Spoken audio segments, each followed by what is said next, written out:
diving into our most recent acquisition, and I'm super excited to be here, and thank you guys so much for coming. Let's go on. First off, the property that we just purchased was a 72-unit apartment building in Oklahoma, and basically we're very excited about it because there's a lot of really good benefits to apartment investing. So why apartments? One, you can receive a lot of cash flow. You can receive profits at the end of the life of the investment because you have the appreciation that comes into play. It's a lot larger numbers usually than the single family investments that many people go after. You can save tens of thousands of dollars on your taxes every year. For example, last year I was able to cut my taxes in half from what they were going to be, and in the next year I probably won't have any taxes. So that's the power of multifamily real estate right there.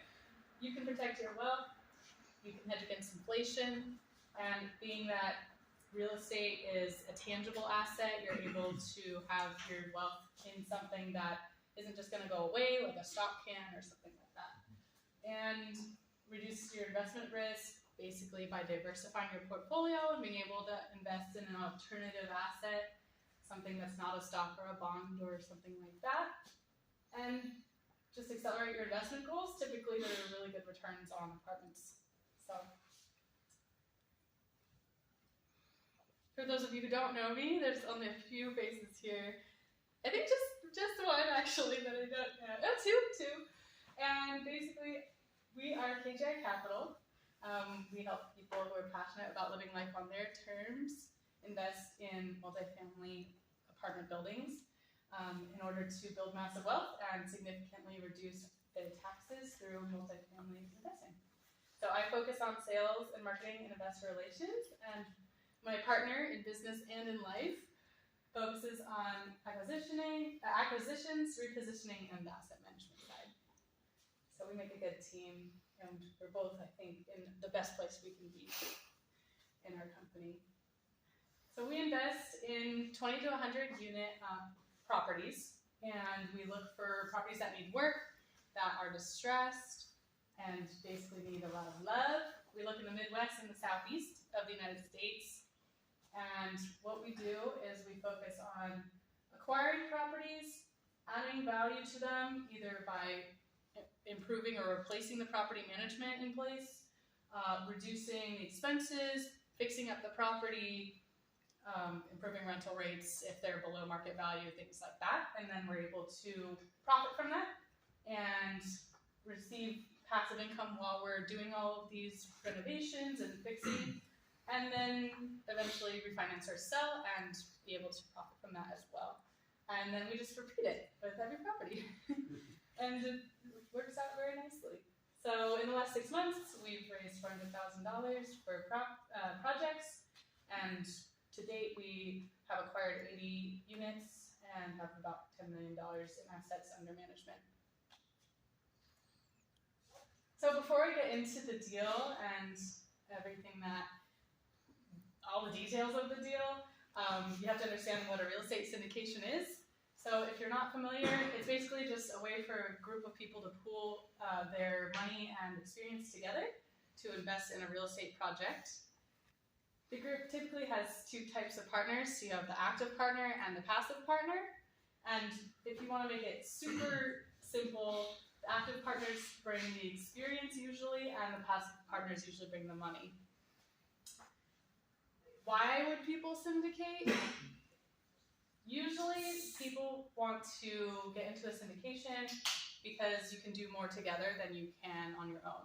So a lot of these deals are a lot bigger, and typically you just need to have more capital and more experience to be able to get into a deal like this. And so it can be a really good partnership, and you can access larger and more lucrative deals. This just kind of goes over what I was explaining. The active partners are called general partners or GPs, and the passive partners are limited partners or LPs.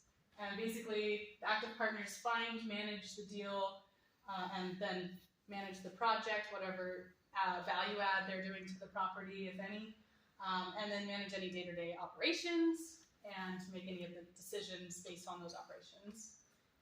Passive partners provide the capital and receive a share of the profits in proportion to their investment, but they're not involved in the day-to-day. They also are shielded from personal liability a lot more, which is nice. And they, in common, they own part of the company. We both, general and limited partners own part of the company and also receive profits. So now we'll get into the acquisition process of the deal that we did in Oklahoma. And to do that, we used our acquisition process. So first we find a deal and offers accepted. Then we share this deal with our investors. Then we perform due diligence on the deal and make sure that it's something that makes sense to purchase. Then we basically do everything to be able to close the deal. And then the deal's closed and the real work begins. So step one, we find the property. So typically, we look for properties in metro areas with a strong economy, which means that we're looking for job growth. We're looking for a variety of employers and jobs. We're looking for the population to be growing in the area, not shrinking. We look for a high income for the typical person that lives there, and more, but that just kind of gives you an idea of a strong economy. And basically, if there's any time where the market isn't doing so well, then we know it's a place that will still hold through all of that, and the tenants can still pay their rents, and it's still somewhere that's going to be stable. Usually, we look at about 150 deals, and that gets us one deal. That's typically our numbers. And actually, for this deal, though, we were looking at a lot of deals, but this one actually came to us through another group who had the deal already, and we were able to partner with them and bring in our expertise to the deal as well, and help them and bring value to their team as well. So it actually ended up being a really good partnership. Of course, first we vetted the deal and the team and the area and made sure it's a good deal. And this is kind of the basics of what we were looking at when we purchased it. So it was a $3.9 million purchase price, 72 units, Class C, so it needed some work. It's a 70s build. It's a little bit older. However, it was in a Class B area, so we knew we could bring it up to the standards of the area and add value in that way. Occupancy was a little bit low, but again, this was a value-add property, potentially even just distressed a little bit, so it needed a lot of work. Some of the units were down because they didn't have AC and some other things like that. And the rents reflected it being a distressed property. These are what the rents were when we bought it, but the market rents are actually closer to around like $950 to $1,000 range. So we saw immediate potential there that we could add value. And it's a mix of studios, 1-bed, 1-bath, and 2-bed, 1-baths. So overall, we really liked the deal. It was in a good, there we go.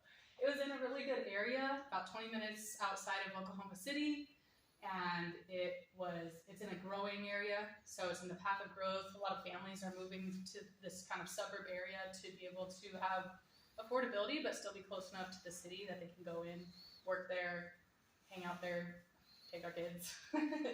And also, one thing that we liked about it that's kind of unique about this deal is that the area wasn't allowing any more apartments to be built there. So basically, we had a really good, I won't say monopoly because there are other apartments in the area, but a really good advantage in the area because of that.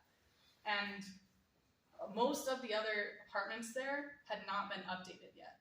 So we saw a great opportunity to be able to go in there, fix it up, bring it to a standard of living that's really nice, and be one of the nicer apartments in the area that can offer top dollar for the units, and tenants will want to live there because it's a place that's enjoyable to live and not like run down.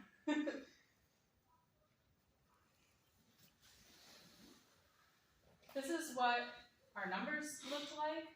when we were looking to purchase the deal. So we needed to raise $1.8 million from the limited partners, and that was the equity portion of the deal, and then bring in about $5.1 million of debt, and that would cover all these things on the right. So the purchase price, the rehab cost, the closing cost, the contingency, and the acquisition fee.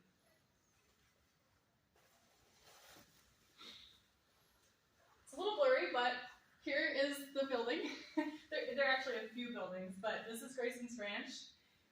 It's obviously very 70s, so this is what it looked like when we bought it. Now we've been working on it and fixing it up, so the outside's gonna look completely different, but just to give you an idea, and there's a pool and some more buildings, and basically this is what it looks like. Just a 72-unit apartment building in Oklahoma. So step 2, share the deal with our investors. So at this point, we had the deal under contract, and we were just looking to move forward with it. So this is when we start sharing the deal with the investors. Usually that's done through an offering memorandum. So if you're not aware of what that is, it is basically just a document that shares all the details of the deal, the numbers, pictures, information about the capital stack and how everything works for the deal. It doesn't go into a lot of any legal documents or anything like that, but it's just an overview, and it's really helpful to see what you're looking at investing in. So we were able to offer our investors on this particular deal to basically double their original investment in 5 years, which would be a little over 100% return on their investment. To deduct 60 to 80% of their original investment from their income taxes through bonus depreciation. The area itself is a great area, so that's always something that makes it a stable investment as well. And then receive double-digit returns, like you see there. And then this deal in particular, we were able to offer a smaller minimum, just $25,000. Most syndications, you're usually going to see at least $50,000. Some are 100, some are 2. But this one is a smaller deal relative to other syndication deals, so we were able to offer a smaller amount and make it more accessible to some of the investors that have smaller amounts of capital. In general, this is kind of a general view of how we structure our returns, but for this deal in particular, we did offer an 8% preferred return to the LPs, the limited partners. And then we have the profit split of 70-30, 70% going to the LPs, 30% going to the GPs, the general partners. And so what that means is basically the first 8% of the deal goes to the limited partners, so any profits or anything like that we receive, the first 8% of that goes straight to them. And the general partners do not receive any of that. If the 8%, if the return is higher than 8%, then the profits get split 70-30 of that total 8.1% or 9% or whatever that larger number is over 8. For this particular deal, we planned a 5-year hold, and the IRR on this deal was actually over 20%. I think it was like 22. This is a little bit outdated of a picture. So we actually focus on IRRs of at least 20% now, especially with the market having changed. So we always look to be even more aggressive when the market is volatile. And IRR is internal rate of return, which is basically your ROI, but it also calculates in the time of the deal and the time that your capital is being put out for this deal and then comes back to you at some point. A lot of passive investors use that to help them determine if they want to invest in the deal that way. Steps 3 and 4 is the due diligence and the legal phase. So this is basically when you're just looking at everything, just like in a smaller house, single family investment or smaller, even smaller multifamily properties, you're just making sure everything checks out. You're looking for reasons not to buy the deal, anything that wasn't disclosed up front that might break the deal or make it a bad investment, especially when you're bringing in investor money as well and a bunch of other people into a deal like this. This is super important. Basically getting quotes from third-party contractors and inspectors on everything, and developing an accurate scope of work. That way, when it is time to close on the deal, we can hit the ground running, have the quotes ready to go, the contractors lined up, and get going from there. And then we also verify everything with the property management in place. So that means looking at the rent rolls, making sure that the numbers they told us from the rent rolls are actually happening, making sure that the tenants that they say are living there, making sure that the tenants that aren't living there aren't gonna live there anymore, things like that. And then, of course, you're getting your insurance and your mortgage and all of that in order as well, and locking those things in. Then we sign the legal documents. And that's a subscription documents, especially for like the limited partners, which that's basically just shows the risks of the deal in those legal documents, as well as all of the rules of how the syndication works and how this one in particular works, how much of the deal they own, and how everything is structured. That's all in this subscription agreement. And then the deal's closed, just like that. So at this point, ideally, the raise is also closed at the same time, and everything's closed at once, and you just go from there. In this case, for Grayson's Ranch, that wasn't what happened, and so we actually spent the next few months raising the rest, and we just, on the GP team, we just fronted the remaining capital first. That way we didn't dilute anybody's positions or anything, and we just were able to raise the rest after we closed, because by the time we closed, the marketplace had kind of changed quite a bit, so it was a different market by the time we were closing. Once you close, that's when all the fun stuff starts happening, and when Brody gets really busy, because a lot of it is on him at that point. You've got to execute the value add plan and meet the financial projections that you showed the passive investors, and that is your responsibility to do what you said you're going to do.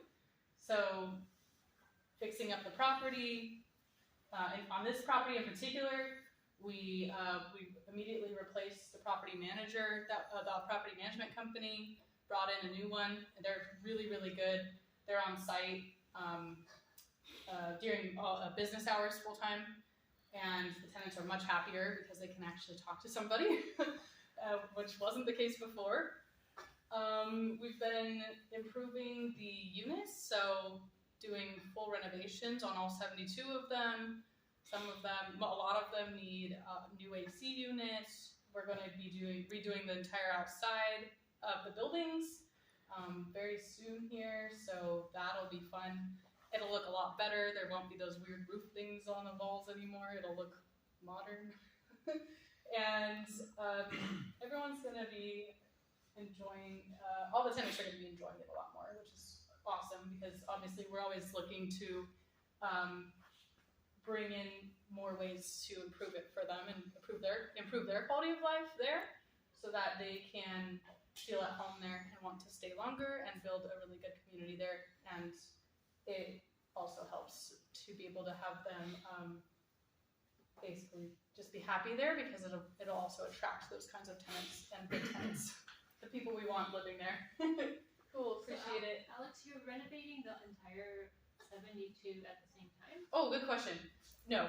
Okay, No, that would be bad, because then we wouldn't have any cash flow, and that would be really expensive. So, no, slowly but surely we're renovating them. So we started out, we've done, I believe it's 19 units as of the end of January. And the goal is to at least do 8 per month. So the very first month was like 4, and then we ramped it up from there. So usually, you want to start with the vacant units. So we started with the ones that they were just down because they didn't have AC or a hot water heater or whatever. And then we moved on to the tenants. There were some tenants that realized that the new management company is going to make them pay rent, so they left in the middle of the night. So we had a few of those units that we were able to start renovating right away, which works out because they just left instead of having to do evictions. And I'm sure they went somewhere else. Maybe there's some other apartment buildings nearby that that they could go to. But we were able to start renovating those ones, and then as there's turnovers and things like that, we're able to renovate the other ones, move tenants if we need to, or whatever we need to do from there. Other than that, we just give our limited partners quarterly updates. So I usually make those, and that also comes with the financials. So every quarter we give out the financials so they can see how the property's doing, and see how it compares to our projections. And that way they know what's going on. Always just being really honest and straightforward with those is really important. Sometimes sometimes syndicators won't even give a quarterly update or any updates. Some investors are okay with that, but personally I think that if you're a partner in a deal, you need to know what's going on. And sometimes they just don't get updates, but they get checks in the mail, and that's okay for them. I prefer to get updates.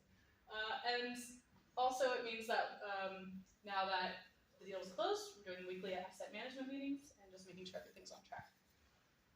What is your exit strategy for 5 years? Oh, good question. How do you do that? So the exit strategy for this one, that's actually a really good question. Our goal is to finish the rehab of these units and basically just finish the entire value add project. At that point, do a cash out refinance and be able to return some of the investor's original capital at year 2. And then at the end of year 5, exit through a sale. So we'll be selling at that point. And yeah, that's basically the exit strategy at this point. If we needed to hold it, of course we could. We'll be having at that point like I think it's a 15% cash on cash return. So we could just hold it and everyone would still profit from it if we needed to, if the market wasn't in a good place or whatever the case may be. But that's the main strategy. Is that on your subscription agreement termed 5 years in written or? Yeah, that's what it is on it. Yeah. Thanks. And then do you actively move tenants who are there? Like, hey, this other unit's available, like, can you move over? Or like, what do you do to like stay within this 5 years? So the rehab portion would be done in like 2. So in 5 years,